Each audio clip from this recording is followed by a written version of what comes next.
ચીખલી તાલુકામાં આવેલ વાવાઝોડાના અસરગ્રસ્તોને યોગ્ય સહાય ન મળતા તેમજ રાહત પેકેજ જાહેર ન કરતા નવસારી જિલ્લા કોંગ્રેસ સમિતિ દ્વારા અસરગ્રસ્તોને સાથે રાખી ધારાસભ્ય અનંત પટેલની આગેવાનીમાં રેલી યોજી ટીડીઓની આગેવાનીમાં આવેદનપત્ર આપવામાં આવ્યું હતું। ચીખલી તાલુકા 23 થી વધુ ગામોમાં ગત 27/9/2025 રોજ ભયંકર વાવાઝોડું આવ્યું હતું, જેમાં અનેક નાના મોટા ઘરોના પતરા ઉડી જવા પામ્યા હતા। સાથે જ ઘણા મકાનો પણ જમીનદોસ્ત થયા હતા। આ સાથે જ ખેડૂતોને ખેતીમાં પણ મોટા પ્રમાણમાં નુકસાન થયું હતું, જેને લઈ નવસારી જિલ્લા કોંગ્રેસ સમિતિ દ્વારા ધારાસભ્યની આગેવાનીમાં ચીખલી બગલાદેવ મંદિરથી એક રેલી યોજી તાલુકા પંચાયત કચેરી ખાતે પહોંચી ટીડીઓને આવેદનપત્ર આપ્યું હતું। ત્યારે આવેદનપત્રમાં જણાવ્યા અનુસાર સર્વે કરતા 3500 થી વધુ પરિવારો આ ભયંકર વાવાઝોડામાં અસરગ્રસ્ત થયા છે। ત્યારે સરકાર દ્વારા 9 પતરાથી ઓછા પતરા જેના ઉડ્યા હોય તેમને અને સરકારી આવાસને જે નુકસાન થયું હોય તેમને વળતર આપવામાં આવનાર નથી, તે યોગ્ય નથી। સાથે જ વાસ્તાના સિણધઈ ગામે 97 પરિવારોને 30 લાખ રૂપિયા જેટલી રકમ ચૂકવવામાં આવે છે અને ચીખલી તાલુકામાં 900 પરિવારોને અંદાજિત 62 લાખ રૂપિયા જેટલી રકમ ચૂકવવામાં આવે છે। એક કેટલું યોગ્ય અને આ ભેદભાવ કેમ?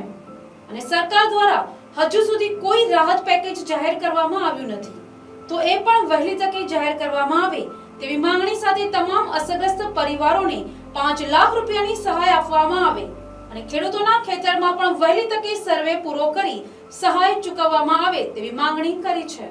ના રોજ ચક્રવાત વાવાઝોડું આ વિસ્તારમાં, ચીખલી વિસ્તારમાં, વાંસદા વિસ્તારમાં, વલસાડ વિસ્તારમાં, મહુવા વિસ્તારમાં આવ્યું હતું, જેના કારણે રહીશોને ખૂબ નુકસાન પહોંચ્યું હતું। એમના આવાસના પતરા ઉડી ગયા હતા, ઘરના પતરા ઉડી ગયા હતા, પાકને નુકસાન થયું હતું।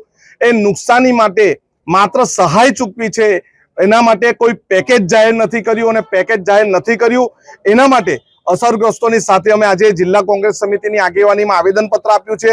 અમારી એક જ માંગણી છે, અમને સહાય નહીં પરંતુ વિશેષ પેકેજ જાહેર કરવામાં આવે।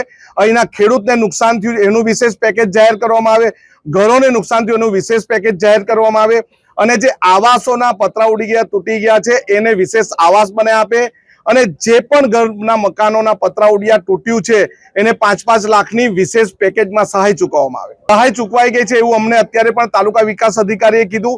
એ સહાય માત્ર માપની સહાય છે, 4000 થી 6000 રૂપિયાથી કોઈનું ઘર બનવાનું નથી, કોઈ 25 પતરા મૂકી શકવાના નથી, ખેતીના પાકની સહાયની પણ વાત કરી નથી અને અમે સહાય કરતા વિશેષ પેકેજની માંગણી કરીએ છીએ। એ વિશેષ પેકેજ પણ જુઠાલાલે કીધું હતું, અમે એ પેકેજની માંગણી કરીએ છીએ કે આ વિસ્તારમાં વિશેષ પેકેજ કેમ નહીં?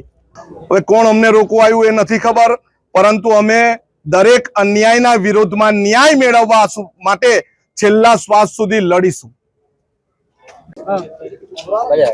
અમારું બધું ઘર તૂટી ગયું, અંદર જરા એક બુકલો નથી રહેલો ઘરમાં। આજની તારીખમાં નથી, એક 2 તાલપત્રી ઢાંકીને વરસાદના લીધે અમે અત્યારે રહેલા છે ને જ્યારે વરસાદ પડે બધા દબાઈ ગયા, એટલે મને વાગી ગયું, બોરાયેલી પીલાયેલી બેહી રહી, પણ મેં મારા ઘરમાંથી કેટે નીકળી નહીં। કાં નીકળીને જાય? કોના ઘરે રહેવા જાય? સહાય કચ્છું નથી મળ્યું અમને, હજુ 1 રૂપિયા 25 પૈસા નથી અમારે કોઈ મળ્યું જ નહીં। ઘર બનાવવાનું તો ઘર કેવી રીતે બનાવ? મજૂરી કરવા જામ તો મજૂરી કરીને કેવી રીતે ઘર બને? ખાવા જામ કે ઘર બનાવવા જામ? ખાવા પીવા અગર 5 દિવસ। Bureau report, NTC news, Navsari.